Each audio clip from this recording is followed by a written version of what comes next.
Viewers, drama serial Dastak की अगली किस्म में आप लोग देखेंगे। अब तक आप लोगों ने देखा किरण तंग आ जाती है सैफ की हरकतों से। सैफ जो झूठ बोलता है वो पल में तोल और पल में माशा होता है।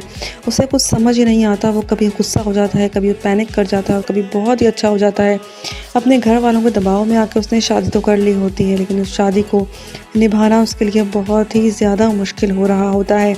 यहाँ किरण उसके इस बिहेवियर से तंग आ चुकी होती है। उसे समझ नहीं आता कि आखिर ये कब झूठ बोल रहा है और कब सच बोल रहा है, लेकिन वो अब उस पर यकीन नहीं करती। आप देखेंगे फरियाल भी उसका पीछा नहीं छोड़ती। उसका बाप उसे बुलाता है सैफ को और उसे वार्न करता है, लेकिन सैफ जो है वो मानने को तैयार नहीं होता। दोबारा फरियाल फ़ोन करती है और उसे कहती है शुक्र करो कि इतना कुछ होने के बाद भी मैं तुम्हें फ़ोन कर रही हूँ। जिस पे वो कहता है मैं शकील बात कर रहा हूँ। सैफ का फादर ये सुन के उसके होश उड़ जाते हैं। अब वो क्या उस लड़की से बात करेगा, क्या उसको सुनाएगा ठीक ठाक, उसके बाद भी वो लड़की उससे पीछे होगी या नहीं, ये तो देखना ज़रूरी रहेगा। सैफ यकीन दिलाता है किरण को कि उसका किसी से कोई ताल्लुक़ नहीं है, अब सब ताल्लुकात ख़त्म कर चुका है। लेकिन क्या उसकी बीवी को उसकी बात पे यकीन आएगा? नहीं, क्योंकि वो हर बार यही करता है, वो ताल्लुक़ तोड़ता है उसके बाद ताल्लुक़ जोड़ देता है। अब की बार क्या सैफ सुधर पाएगा या नहीं? अब सैफ ना चाहते हुए भी फरियाल के पास चला ही जाता है। फरियाल से वो बेइंतहा मोहब्बत करता है।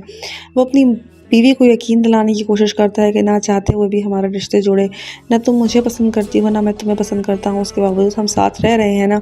उसकी बीवी को ये सब बातें बहुत अजीब लगती हैं। वो बच्चे की माँ बनने वाली होती है, दोनों शॉपिंग पे भी जाते हैं।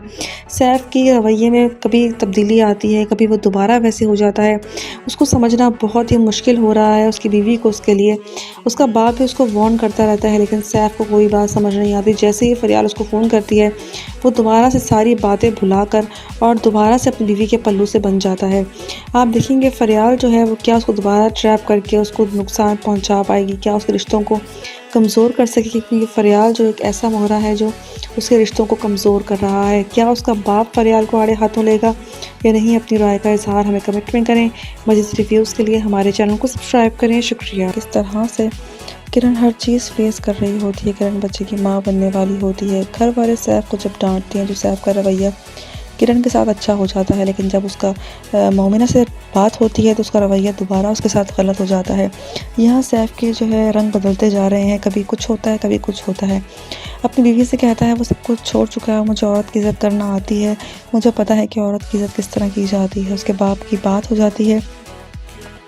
आप देखेंगे फरियाल से वो समझता है कि फरियाल सब कुछ छोड़ चुका है, लेकिन जब फरियाल का फ़ोन आता है सैफ के मोबाइल पे तो वो दोबारा पकड़ाई दे देता है। फिर वो बुलाता है सैफ को और सैफ को अच्छी खासी बातें सुनाता है और उससे कहता है कि तुम्हें शर्म आनी चाहिए, तुम्हें रिश्तों का तकद्दुस को पामाल नहीं करना चाहिए। उस पर ज़िम्मेदारी डालने की कोशिश करता है, लेकिन सैफ अपनी ज़िम्मेदारी बखूबी तौर पे नहीं निभा पा रहा होता। अब सैफ में बचपना कब ख़त्म होगा? क्या बच्चा होने के बाद सैफ ठीक हो जाएगा या नहीं? अपनी राय का इज़हार हमें कमेंट में करें। मज़ीद रिव्यूज़ के लिए हमारे चैनल को सब्सक्राइब करें। शुक्रिया।